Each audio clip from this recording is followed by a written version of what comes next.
एक बेलपत्री के पत्ते में क्या औषधि है, जिस दिन आप जान जाओगे उस दिन बेलपत्री के पेड़ को कभी नहीं तोड़ोगे। हां, बेलपत्री का वृक्ष सूख गया, हरा नहीं रहा, पत्ते नहीं है, हरापन नहीं है, पूरा सूख गया।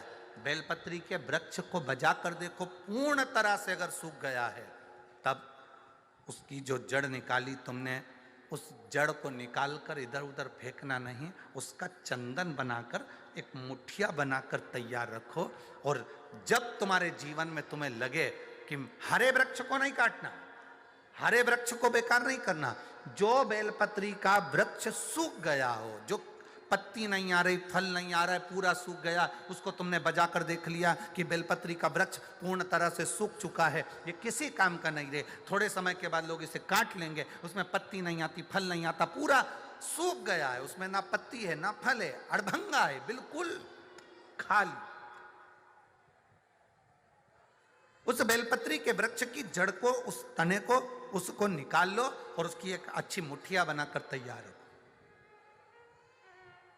उस मुठिया को तुम्हारा मन पड़े, जिस दिन तुम्हारे पास में चंदन घिसने का सिलवट्टा हो, उस पर घिसकर उस चंदन को एकत्रित कर कर एक प्रदोष, एक शिवरात्रि हर महीने आती है, प्रदोष हर महीने आती है, सोमवार की अष्टमी 2-2, 3-3 महीने में जरूर आती है। अगर आपने प्रदोष के दिन शंकर भगवान को बेलपत्री का चंदन लगाया है, शिवरात्रि के दिन आपने बेलपत्री का चंदन लगाया है, और यदि सोमवार की अष्टमी के दिन बेलपत्री का चंदन लगाया है, इन तीनों डब्बी को आप अलग अलग कर लीजिए। एक डब्बी रख लो आपके पास में कि मैंने सोमवार की अष्टमी के दिन बाबा को चंदन का लेपन करा है और बेलपत्री का चंदन लगाया। उस चंदन को निकालकर शिवलिंग में से निकालकर एक डब्बी में भर कर रख लीजिए, या तो कोई प्लेट में उसको सुखा लो, प्लेट में सुखा लो उसको, और प्लेट में सुखा लो उसको, और या तो गोली बनाकर उसकी गोली बनाकर रख लो। दूसरा, प्रदोष के दिन बाबा को जो तुमने बेलपत्री का चंदन लगाया, परंतु याद रखना हरे वृक्ष की डंडी को नहीं सुखाना है, सूखा हुआ वृक्ष। और यदि आपने प्रदोष के दिन का चंदन बनाया है तो उसको बाबा पर लगाकर उसके लेपन को आप निकालकर उसकी गोली बनाकर ले लीजिए। तीसरा, शिवरात्रि के दिन आपने बाबा को अगर बेलपत्री का चंदन लगाया है तो उसको शिवलिंग पे से उतार कर उसको प्लेट में सुखाकर उसकी गोली बनाकर रख लीजिए। अब प्रयोग करिएगा, कभी मौका मिल जाए तो प्रयोग कर कर देखिएगा। शरीर में कहीं पर भी गांठ पड़ गई हो और डॉक्टर कह रहा है कि इसका ऑपरेशन जरूरी है, तो प्रदोष के दिन जो आपने बाबा के ऊपर बेलपत्री की जड़ का जो चंदन का लेपन करा है, उसकी जो गोली बनाई है, उसको 15 दिन तक रोज एक गोली पानी से निगलना प्रारंभ करो। कुंदकेश्वर महादेव का नाम लेकर उस गोली को खाना प्रारंभ करिए। आपको 15 दिन के बाद डॉक्टर से जांच कराने के लिए जाइए, गठान धीरे धीरे गलना प्रारंभ हो गई हो, गांठ धीरे धीरे गल रही हो, उसका फल मिलता है।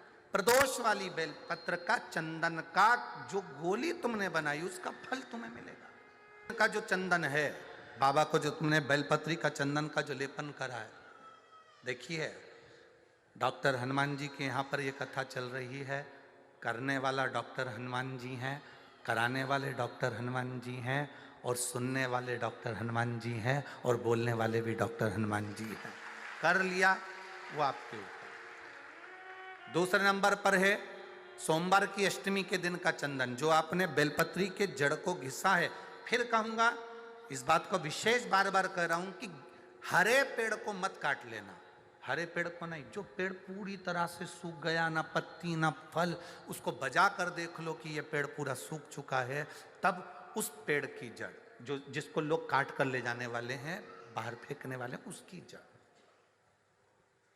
दूसरे नंबर पर है सोमवार की अष्टमी के दिन आपने जो बाबा को लेपन करा है, बेलपत्री की जड़ का चंदन बनाकर लेपन करा है, उसकी जो गोली है। अगर बच्चा 8 साल का हो गया, 9 साल का हो गया, 10 साल का हो गया और वो गंदगी कर रहा है, बिस्तर पर गंदगी कर रहा है, सुसु कर रहा है, या अचानक उसको भय हो जाता है या किसी ना किसी तरह से उसको रोग ग्रसित हो जाता है, उस बच्चे को भी आप वो छोटी सी गोली हफ्ते में केवल एक बार, जो सोमवार की अष्टमी के दिन जो आपने चंदन का लेपन करा है, हफ्ते में एक बार उस गोली को बच्चे को पीस कर पानी के साथ देना प्रारंभ करो। आपको धीरे धीरे उस बच्चे में आनंद की अनुभूति हो जाएगी। गंदगी नहीं कर सकता। अब तीसरे नंबर पर है शिवरात्रि के दिन जो हमने बाबा को बेलपत्री के चंदन का लेपन करा। शिवरात्रि के दिन,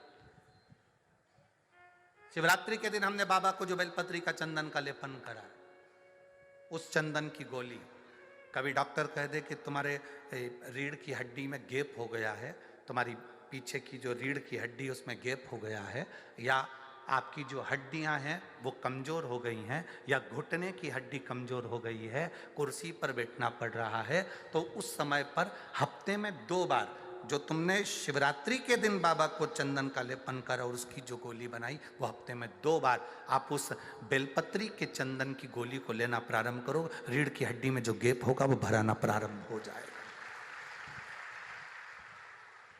शिव तत्व है। हमने गोली का क्यों बोला? हम बोल रहे थे कि चंदन को तुम बस ऐसे ही चाट लो, पर गोली इसलिए कि वो सूख जाएगी तो वो आपके काम में आराम से आ सकती है। सूखने चंदन का ले, तो चंदन का सुख है। महाराज बोल